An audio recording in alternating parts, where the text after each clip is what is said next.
স্বাগতম জানাচ্ছি সর্বশেষ আপডেট বাংলা সংবাদে। শুরুতেই সংবাদ শিরোনাম। শুরুতেই জানিয়ে দেব অপারেশন ডেভিল হান্ট মিশনে গাজীপুরের আওয়ামী লীগের 40 নেতাকর্মী গ্রেপ্তার। হাসিনার দেশে ফেরা নিয়ে জনমনে আতঙ্ক, বিস্তারিত থাকছে প্রতিবেদনে। এদিকে ছাত্র অধিকার পরিষদের বিক্ষোভ কার্যক্রম নিষিদ্ধ, আওয়ামী লীগের প্রত্যাবর্তন ঠেকানোর ঘোষণা, বিস্তারিত থাকছে প্রতিবেদনে। আরও জানিয়ে দেব সাংবাদিক পরিচয়ে নারী সবজি ব্যবসায়ীর থেকে চাঁদাবাজির অভিযোগ ছাত্রদল নেতার বিরুদ্ধে, বিস্তারিত থাকছে প্রতিবেদনে। এদিকে হালুঘাটে মাদক বিরোধী অভিযান, ছাত্রদল নেতা সহ 3 জনের সাজা, বিস্তারিত থাকছে প্রতিবেদনে। আরও জানিয়ে দেব সংস্কার বাস্তবায়ন না হলে বিএনপি সরকারের পতন ঘটাবো, জানালেন নাসিরউদ্দিন পাটোয়ারি, বিস্তারিত থাকছে প্রতিবেদনে। আরও জানিয়ে দেব 7 জেলায় বন্যায় 51 জনের মৃত্যু, ক্ষতিগ্রস্ত 10 লাখ মানুষ, বিস্তারিত থাকছে প্রতিবেদনে। এদিকে চট্টগ্রামে 24 ঘন্টায় ডেঙ্গুতে আক্রান্ত 18 জন, এক নারীরও মৃত্যু ঘটেছে, বিস্তারিত থাকছে প্রতিবেদনে। আরও জানিয়ে দেব দুপুরের মধ্যে ঢাকাসহ 19 জেলায় বজ্রবৃষ্টির আভাস, বিস্তারিত থাকছে প্রতিবেদনে। এদিকে ইরানের বিভক্ত সরকার ট্রাম্পের মধ্যপ্রাচ্য পরিকল্পনা ভেস্তে দিচ্ছে, জানালেন জন বোল্টন, বিস্তারিত থাকছে প্রতিবেদনে। এবং সর্বশেষ জানিয়ে দেব উপসাগরে ইরানের হামলা জোরদার, ক্ষেপণাস্ত্র ও নৌযানে যুক্তরাষ্ট্রের পাল্টা আঘাত, বিস্তারিত থাকছে প্রতিবেদনে। এতক্ষণ শুনছিলেন সংবাদ শিরোনাম, এবারে বিস্তারিত। বাংলাদেশের রাজনৈতিক অঙ্গনে উত্তেজনা চরমে। সাবেক প্রধানমন্ত্রী শেখ হাসিনার ডিসেম্বরে ফেরার ঘোষণার পরপরে দেশ জুড়ে আইন শৃঙ্খলা বাহিনীর তৎপরতা বেড়েছে। অপারেশন ডেভিল হান্টের ধারাবাহিকতায় গাজীপুরে আওয়ামী লীগের অন্তত 40 জন নেতাকর্মীকে গ্রেপ্তার করা হয়েছে। এই অভিযানকে কেন্দ্র করে সারা দেশে সাঁড়াশি তল্লাশি চলছে, যা রাজনৈতিক অস্থিরতাকে আরও ঘনীভূত করেছে। গাজীপুরের অভিযান শুরুর প্রথম দিনগুলোতে ব্যাপক তৎপরতা দেখা যায়। বিভিন্ন থানা এলাকায় কালীগঞ্জ, কাপসিয়া, জয়দেব, শ্রীপুর, কালইশাকি রাতভর অভিযান চালিয়ে আওয়ামী লীগের স্থানীয় নেতাকর্মীদের গ্রেপ্তার করা হয়। একদিনে 60 থেকে 80 জনের মতো আটকের পর গ্রেপ্তারের খবর জানা গেছে। সাম্প্রতিক তথ্য অনুসারে গাজীপুরে মোট গ্রেপ্তারের সংখ্যা শতাধিক ছড়িয়ে গেছে। এর মধ্যে সাবেক এমপি, ওয়ার্ড কমিটির নেতা, যুবলীগ ও ছাত্রলীগের সদস্যরা রয়েছেন। পুলিশের দাবি গ্রেপ্তারকৃতরা জুলাই বিপ্লবের সবাই নাশকতা, হামলা, অস্ত্র লুটের সঙ্গে জড়িত। তবে আওয়ামী লীগ নেতারা বলেছেন এটি রাজনৈতিক প্রতিহিংসা। গাজীপুরের এক স্থানীয় নেতা নাম প্রকাশে অনিচ্ছুক জানান, শুধু আওয়ামী লীগ সরকার করার কারণে ধরা হচ্ছে, বয়স্ক নেতারাও রেহাই পাচ্ছেন না। সাম্প্রতিক উন্নয়ন হলো শেখ হাসিনার ডিসেম্বরের 26-এ দেশে ফেরার ঘোষণা নিয়ে। ভারতে নির্বাসিত থাকাকালীন রয়টার্সকে দেওয়া সাক্ষাৎকারে তিনি জানিয়েছেন দলের সিনিয়র নেতাদের সঙ্গে ফিরে আদালতে আত্মসমর্পণ করবেন তিনি। এই ঘোষণার পরপরই সারা দেশে আইনশৃঙ্খলা বাহিনীর সতর্কতা বাড়ানো হয়েছে। স্বরাষ্ট্র মন্ত্রণালয়ের সূত্রে জানা গেছে সম্ভাব্য অস্থিরতা এড়াতে সাঁড়াশি অভিযান চলছে। হাসিনার দেশে ফেরার ঘোষণা আওয়ামী লীগের ভিতর নতুন প্রাণের সঞ্চার করেছে। দলের নেতাকর্মীরা গোপনে সংগঠিত হচ্ছে বলে খবর। অন্যদিকে ক্ষমতাসীনদের মধ্যে উদ্বেগ দেখা দিয়েছে। আওয়ামী লীগের উপর নিষেধাজ্ঞা এখনও বহাল রয়েছে। হাসিনার বিরুদ্ধে মানবতা বিরোধী অপরাধের মামলায় মৃত্যুদণ্ড দেওয়া হয়েছে। তবে তিনি বলেছেন দেশের মাটিতে ফিরে আইনের মুখোমুখি হবেন তিনি। এই পরিস্থিতিতে গাজীপুরের মতো শিল্পাঞ্চলে বিশেষ নজর দেওয়া হয়েছে। গাজীপুরে আওয়ামী লীগের শক্ত ঘাট রয়েছে। স্থানীয় কর্মীরা হাসিনাকে ফেরাকে স্বাগতম জানিয়ে মিছিল সমাবেশের প্রস্তুতি নিচ্ছিলেন বলে অভিযোগ। ফলে অভিযান আরও জোরদার করা হয়। গাজীপুরের সম্প্রতি অভিযানে গ্রেপ্তার 40 জনের মধ্যে উল্লেখযোগ্য হল স্থানীয় ওয়ার্ড আওয়ামী লীগের সভাপতি, সম্পাদক, যুবলীগ ও ছাত্রলীগের সক্রিয় কর্মী, কয়েকজন সাবেক ইউপি চেয়ারম্যান ও সদস্য। একাধিক সূত্রে জানায় অনেকের বাসা থেকে তুলে নেওয়া হয়েছে। পরিবারের সদস্যরা অভিযোগ করেছেন কোনো ওয়ারেন্ট ছাড়াই গ্রেপ্তার। পুলিশ বলেছে প্রত্যেকের বিরুদ্ধে নির্দিষ্ট অভিযোগ রয়েছে। জুলাই ঘটনায় জড়িত থাকা অস্ত্র মজুত, চাঁদাবাজি ইত্যাদি। সারা দেশে অপারেশন ডেভিল হান্টে গ্রেপ্তারের সংখ্যা হাজার ছড়িয়ে গেছে। প্রথম 15 দিনেই 8,000-এরও বেশি। এর মধ্যে আওয়ামী লীগ সমর্থকদের মধ্যে সংখ্যা সবচেয়ে বেশি বলে দাবি।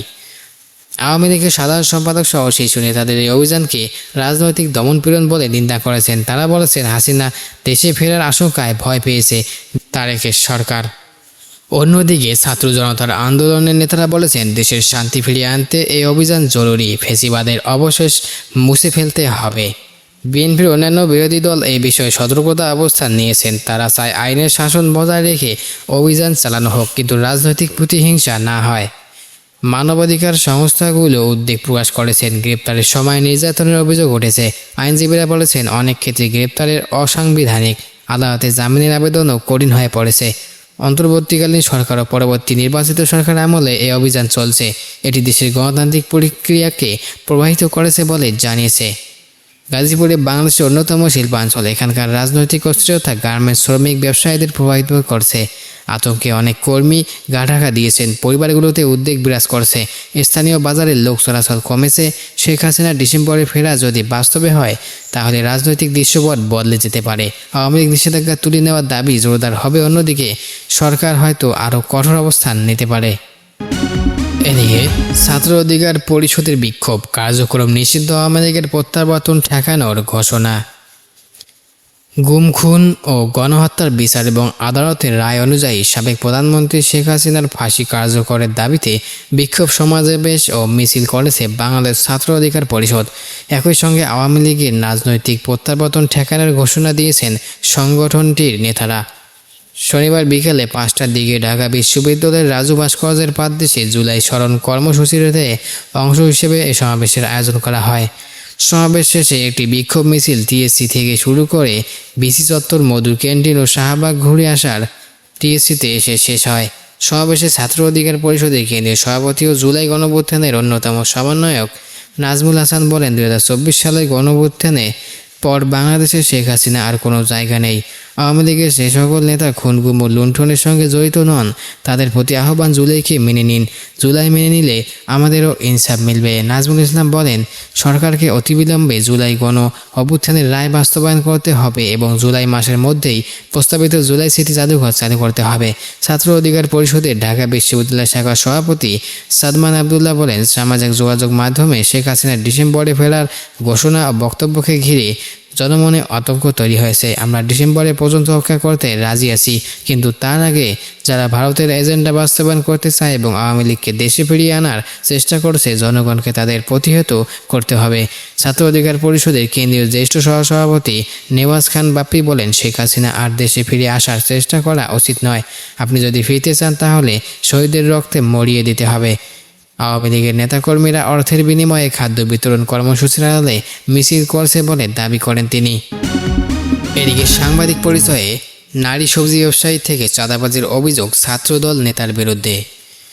সাংবাদিক পরিচয় দিয়ে নারী ব্যবসায়ী থেকে চাঁদাবাজির অভিযোগ উঠে এসে বরিশাল বিশ্ববিদ্যালয়ের শাখা ছাত্রদলের যুগ্ম সাধারণ সম্পাদক সাজেদুল হাসানের বিরুদ্ধে। বিশ্ববিদ্যালয়ের ভোলা রোড সংলগ্ন এলাকায় এক নারী সবজি ব্যবসায়ীকে ভয়ভীতি দেখিয়ে চাঁদা দাবির অভিযোগ পাওয়া গেছে। অভিযোগ অনুযায়ী গত 8 জুলাই রাত 10টার দিকে বিশ্ববিদ্যালয় সংলগ্ন ভোলা রোডের কাজবাজারে ভুক্তভোগী ব্যবসায়ী আব্দুল সালাম ও সীমা বেগমের দোকানে তিনি নগদ 1000 টাকা হাতিয়ে নেন এবং পরবর্তীতে আরও 5000 টাকা দাবি করেন। অভিযুক্ত সাজেদুল হাসান বিশ্ববিদ্যালয় শাখা ছাত্রদলের সিনিয়র যুগ্ম সাধারণ সম্পাদক রাফি শিকদারের অনুসারীদের হিসেবে পরিচিত। ভুক্তভোগীদের দাবি, নিজেদের সাংবাদিক পরিচয় দিয়ে এই ছাত্রদল নেতা সাধারণ ব্যবসায়ীদের কাছ থেকে অর্থ হাতিয়ে নেন। ভুক্তভোগী নারী ব্যবসায়ী সীমা বেগম বলেন, আমাদের হুমকি দিয়ে 5000 টাকা চাওয়া হয়েছে।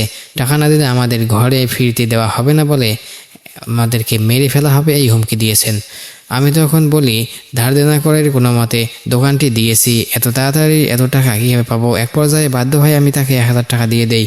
আমার স্বামীও আমাদের যেভাবে হুমকি দেওয়া হয়েছে, আমরা প্রশাসনের কাছে এর সুষ্ঠু বিচার চাই। ভুক্তভোগী ব্যবসায়ী আব্দুল সালাম ঘটনার বিবরণ দিয়ে বলেন, তিনি প্রথমেই এসে আমাকে জিজ্ঞেস করেন, আপনি কি আমাকে চেনেন? আমি না বলায় তিনি ক্ষিপ্ত হয়ে বলেন, তুই এখানে দোকান দিছিস কেন? আমি তখন বলি, এটা তো আমার সঠিক অধিকার, এটা তো সরকারি জায়গা, এটা তো রাস্তায় আমি দোকান দেয়নি। দোকান সরানো বা রাখার বিষয়টি রোড সভাপতি সার্ভের দায়িত্ব। এই কথা শোনার পর তিনি চরম মুখী হয়ে ওঠেন। পরিস্থিতি উত্তপ্ত হলে পাশের দোকানদার আমাকে সরিয়ে নেন। অভিযোগের বিষয়ে যুগ্ম সাধারণ সম্পাদক সাজেদুল হাসান বলেন, ওনারা একটা দোকানে বসে চা খাচ্ছিল। পাশের দোকানে বসে আমি ছোট ভাই শিমুল আর ইমান চা খাচ্ছিলাম। ওনারা কথা বলছিলেন এই বিষয়ে যে ওনারা নাকি ফায়ার সার্ভিসের বৈধ জায়গায় অথরিটির অনুমতি নিয়েই থাকেন এবং দোকানটার তুলে ভাড়া দিয়েছেন। এই নিয়ে তারা তাদের বিভক্ত করেছেন। এমত অবস্থায় এখানে বিশ্ববিদ্যালয়ে কারো সম্পৃক্ততা আছে কিনা জানতে চাইছিলাম। পরে আন্টি আমাকে বলে সম্বোধন ও সহযোগিতা চাইলে পরবর্তীতে কেউ তাদের বিরক্ত করতে আসলে আমি যেন সেই বিষয়ে দেখি। আমাকে চা পর্যন্ত খাওয়ালো। দোকানদার জিজ্ঞেস করলেন সত্যতা পাওয়া যাবে। এখন আমি তো বুঝতেইছি না যে আমার বিরুদ্ধে এমন মিথ্যে ছড়াচ্ছে কেন। এমনই সিসি ক্যামেরা রয়েছে, ওটা চেক করলেই তো সব পাওয়া যায়। এই বিষয়ে ছাত্রদলের সিনিয়র যুগ্ম সাধারণ সম্পাদক রাফি শিকদার বলেছেন, এই ঘটনা সম্পর্কে আমি আগে অবগত ছিলাম না, তবে আমি এমন কোনো ঘটনা সত্যিই ঘটে থাকে তবে আমি নিজেই এর বিরুদ্ধে কঠোর ব্যবস্থা নেব। সার্বিক বিষয়ে বিশ্ববিদ্যালয় শাখা ছাত্রদলের সাধারণ সম্পাদক আরিফ হোসেন শান্ত বলেন, আমি শুনছি যে ওখানে একটা ঝামেলা হয়েছে। আমি ওই দোকানের জায়গায় আসছি, ঘটনা কি ঘটছে। ভুক্তভোগী ব্যবসায়ী বললেন, আমরা তো জানি না সাজিদ নামে একজন আসছিল। স্পষ্ট করে বলতে চাই, ছাত্রদলের কোনো চাঁদাবাজারের স্থান নেই। যদি সংগঠনের কোনো কর্মীরা বিরুদ্ধে সুনির্দিষ্ট প্রমাণ পাওয়া যায় তবে সংগঠন তার বিরুদ্ধে কঠোর আইনানুগ সাংগঠনিক ব্যবস্থা গ্রহণ করবে। আরও জানিয়ে দেব, সংস্কার বাস্তবায়ন না হলে বিএনপি সরকারের পতন ঘটাব নাসির উদ্দিন পাটোয়ারি। জাতীয় নাগরিক পার্টি এনসিপির মুখ্য সমন্বয়ক মোহাম্মদ নাসির উদ্দিন পাটোয়ারি বলেছেন, যদি বাংলাদেশে সংস্কার বাস্তবায়ন না হয় বিএনপি সরকারের পতন আমরা করব ইনশাআল্লাহ। যদি বাংলাদেশে শেখ হাসিনার বিচার বাস্তবায়ন না হয় বিএনপি সরকারের পতন আমরা করব। রোববার 12 জুলাই সন্ধ্যা 6টার দিকে নওগাঁর পোরশা উপজেলার সারাইগাছি মোড়ে পদযাত্রা কর্মসূচিতে তিনি এসব কথা বলেন।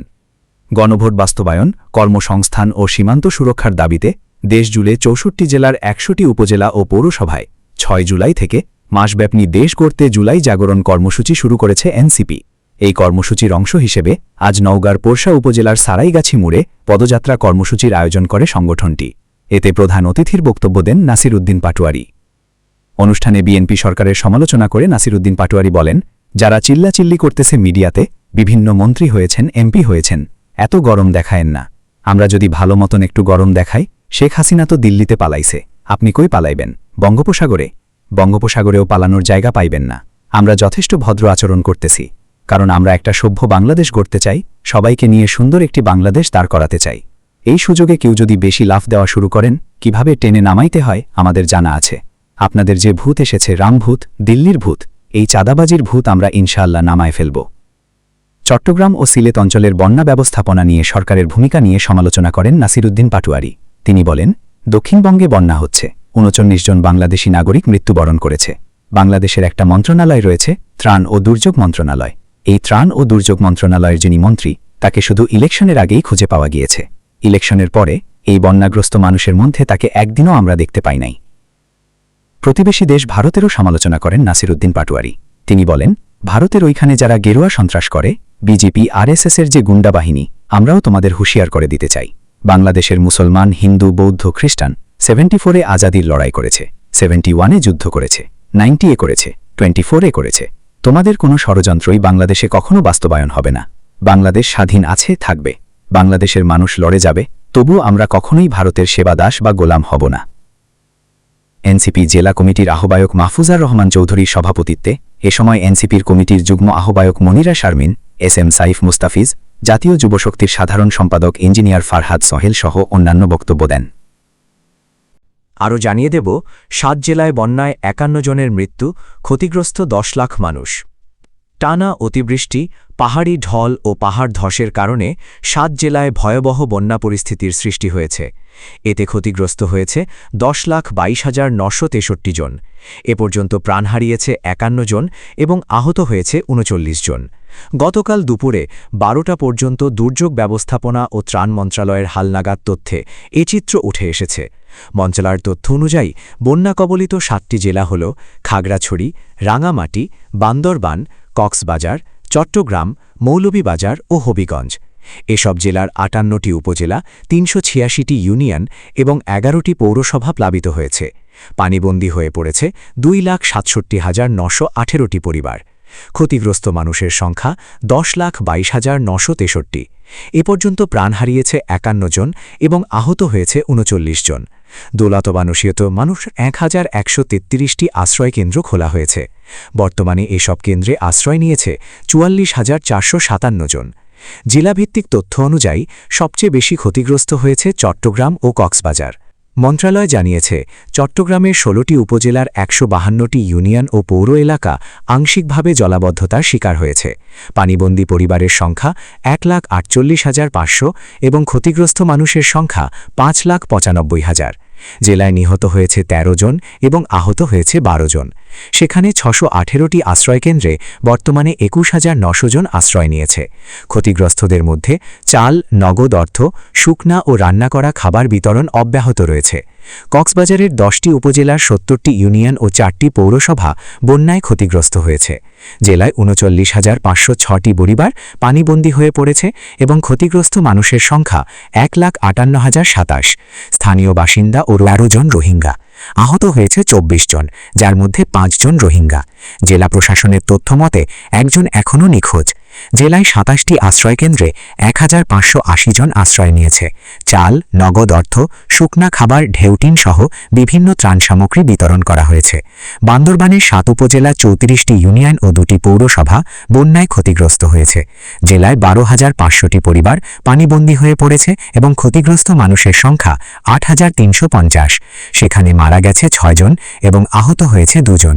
জেলায় ২২০টি আশ্রয়কেন্দ্রে ৬,২৫০ জন আশ্রয় নিয়েছে। চাল, নগদ অর্থ, শুকনা খাবার, ঢেমটিন সহ বিভিন্ন ত্রাণ সামগ্রী বিতরণ করা হয়েছে। রাঙ্গামাটির ৯টি উপজেলার ৪৩টি ইউনিয়ন ও ২টি পৌরসভা বন্যায় ক্ষতিগ্রস্ত হয়েছে। জেলায় ১,০৪৪টি পরিবার পানিবন্দী হয়েছে এবং ক্ষতিগ্রস্ত মানুষের সংখ্যা ৩,৫২৪। সেখানে ৩ জন নিহত হয়েছে। জেলায় ৫০টি আশ্রয়কেন্দ্রে ৩,৬৩৭ জন আশ্রয় নিয়েছে। চাল, নগদ অর্থ, শুকনা খাবার ও ঢেউটিন বিতরণ করা হয়েছে।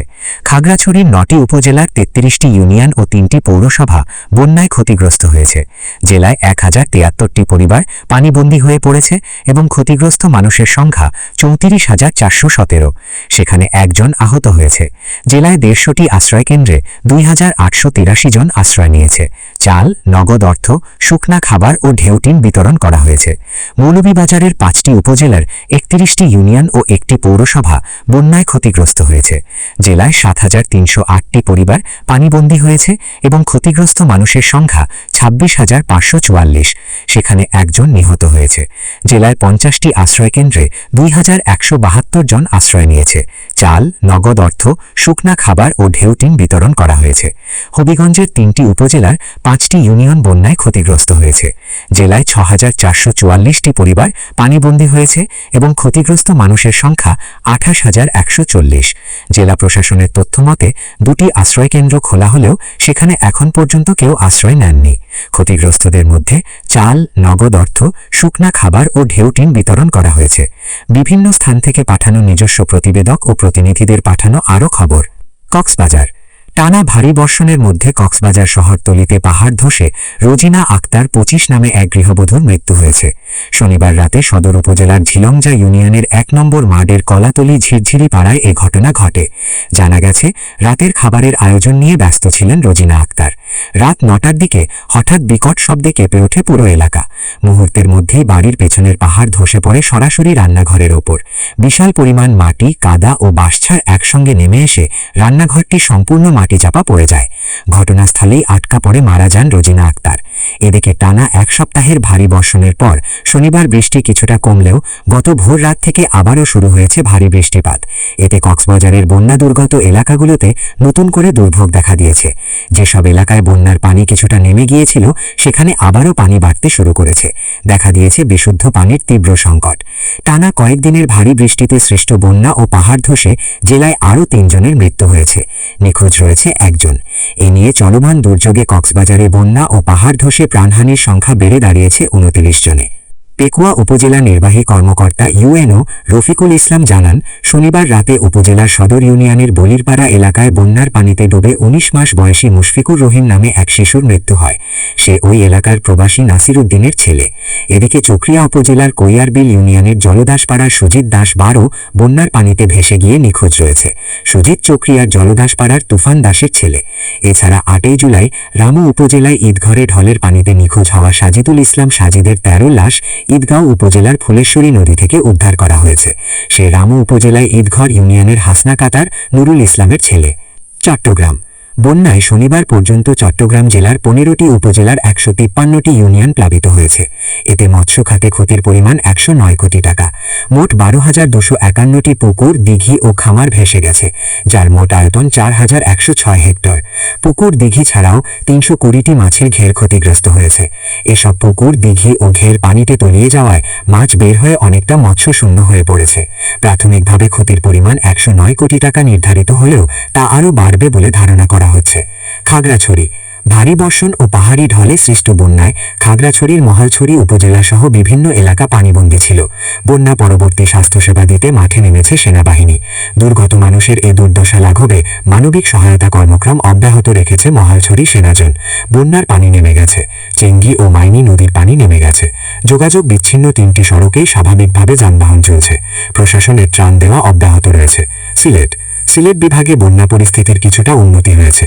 ধীরে ধীরে নামতে শুরু করেছে পানি। গত সন্ধ্যা 6টা থেকে পূর্ববর্তী 24 ঘন্টায় সুরমা ও কুশিয়ারা সহ সবকটি নদীর পানি কমেছে বলে জানিয়েছে পানি উন্নয়ন বোর্ড। নদীগুলোর পানি বিপদসীমার নিচ দিয়ে এখনও প্রবাহিত হচ্ছে। জেলার কোথাও নদী ভাঙন বা বন্যার খবর পাওয়া যায়নি। এ পর্যন্ত বন্যার পানিতে ডুবে মৌলভীবাজারে এক বৃদ্ধের মৃত্যু হয়েছে। হবিগঞ্জে বন্যার পানি কমতে শুরু করেছে। পানি কমায় এরই মধ্যে আশ্রয়কেন্দ্র সহ পাড়া প্রতিবেশীদের বাড়িতে আশ্রয় নেওয়া মানুষ নিজ বাড়িতে ফিরতে শুরু করেছে। তবে পানি কমলেও কমেনি সাধারণ মানুষের দুর্ভোগ। রাস্তাঘাট ও ঘরবাড়িতে কাদা থাকায় অসহনীয় দুর্ভোগ পোহাতে হচ্ছে বানবাসীদের। টানা বৃষ্টি ও উজানের ঢলের কারণে গত বৃহস্পতিবার রাত 8:30টার হবিগঞ্জ সদর উপজেলার লস্করপুর ইউনিয়নের কালীগঞ্জ এলাকায় খোয়াই নদীর বাঁধ ভেঙে যায়। পরে একে একে লস্করপুর, লামাতাসি ও পৈল ইউনিয়নের অন্তত 35টি গ্রাম প্লাবিত হয়। দুর্ভোগে পড়ে অন্তত 50,000 মানুষ। বন্যার পানি কমায় রাস্তাঘাট, ফসলি জমি ও মাছের ঘের ভেসে গেছে। একই সঙ্গে ভেসে উঠছে বন্যার ক্ষতিচিহ্ন। মৌলভীবাজার। বন্যা কবলিত রাজনগর ও কমলগঞ্জ উপজেলায় কমতে শুরু করেছে পানি। বন্যায় আউশ ও আমন ধানের বীজতলা নষ্ট হয়েছে। ভেসে গেছে পুকুর ও খামারের মাছ। বিভিন্ন স্থানে ভেঙে গেছে গ্রামীণ রাস্তাঘাট। বন্যা কবলিত এলাকায় খাবার পানির সংকট দেখা দিয়েছে। বন্যার পানিতে ডুবে মারা গেছেন রাজনগর উপজেলার উজিরপুর গ্রামের আশরাফ আলী নামে এক বৃদ্ধ। খুলনায় টানা 3 দিনের বৃষ্টি ও জোয়ারের পানিতে সৃষ্ট জলাবদ্ধতায় জনজীবন বিপর্যস্ত হয়ে পড়েছে। নিম্নাঞ্চলে এখনও হাঁটু সমান পানি জমে আছে। অনেকের বাসাবাড়ি ও ব্যবসা প্রতিষ্ঠানে পানি ঢুকে চরম ভোগান্তির সৃষ্টি করেছে। দিঘিলিয়া, রূপসা, ডুমুরিয়া, ফুলতলা উপজেলায় কয়েক হাজার হেক্টর জমির ফসল পানিতে তলিয়ে গেছে। ভেসে গেছে ছোট বড় পুকুর ও প্রায় 282 হেক্টর মাছের ঘের। আরও জানিয়ে দেব, ইরানের বিভক্ত সরকার ট্রাম্পের মধ্যপ্রাচ্য পরিকল্পনা ভেস্তে দিচ্ছে, জন বোল্টন। ইরান, ইসরায়েল ও যুক্তরাষ্ট্রের মধ্যকার ভঙ্গুর যুদ্ধবিরতি ভেঙে গেছে। ইরানের সর্বোচ্চ নেতার 6 দিনের শোক শেষ হতেই সংঘাত আবার শুরু হল। ফলে পুরো মধ্যপ্রাচ্য আবারও গভীর অনিশ্চয়তায় পড়েছে। যুক্তরাষ্ট্রের সাবেক জাতীয় নিরাপত্তা উপদেষ্টা জন বোল্টন ভারতীয় সংবাদমাধ্যম এনডিটিভিকে এক সাক্ষাৎকারে এসব কথা বলেছেন। তিনি বলেন, এই যুদ্ধবিরতি টিকত না, কারণ চুক্তি বাস্তবায়নের জন্য ইরানে কোনো একক ক্ষমতাশীল গোষ্ঠী নেই। বোল্টনের মতে, যুক্তরাষ্ট্র ও ইসরায়েলের হামলায় ইরানের শীর্ষ নেতারা মারা গেছেন। ফলে সেখানে ক্ষমতার শূন্যতা ও লড়াই চলছে। একদিকে প্রেসিডেন্ট ও পররাষ্ট্রমন্ত্রী আলোচনা চান, অন্যদিকে বিপ্লবী গার্ড বাহিনী হরমুজ প্রণালী ও সামরিক অস্ত্র নিয়ন্ত্রণ করছে। চুক্তি করছে এক পক্ষ, আর হরমুজের নিয়ন্ত্রণ আরেক পক্ষের হাতে। এটাই সমাধানের পথে প্রধান বাধা। হরমুজ প্রণালীর নিয়ন্ত্রণ নিয়ে ইরানের এই পদক্ষেপে বিশ্ব বাণিজ্যে বড় প্রভাব পড়ছে বলে জানান বোল্টন। তিনি ট্রাম্পের সমালোচনা করে বলেন, সংঘাতের পরের ধাপ নিয়ে ট্রাম্প প্রশাসনের কোনো কৌশল বা পরিকল্পনা নেই। সামনে 2026 সালের নির্বাচন, তাই ট্রাম্প এখন তেলের দাম ঠিক রাখতে সামরিক পদক্ষেপ এড়াতে চান, আর এই সুযোগটাই নিচ্ছে ইরানের কট্টরপন্থীরা। ইরানের শোকসভায় মানুষের বিশাল ভিড়কে সরকার নিয়ন্ত্রিত নাটক বলে দাবি করে বোল্টন বলেন, ভেতরে ভেতরে পানি সংকট ও অর্থনৈতিক দুর্দশায় ইরান জর্জরিত। তিনি সতর্ক করে বলেন, সঠিক পরিকল্পনার অভাবে এই অঞ্চল এখন একটি বড় যুদ্ধের দ্বারপ্রান্তে দাঁড়িয়ে আছে।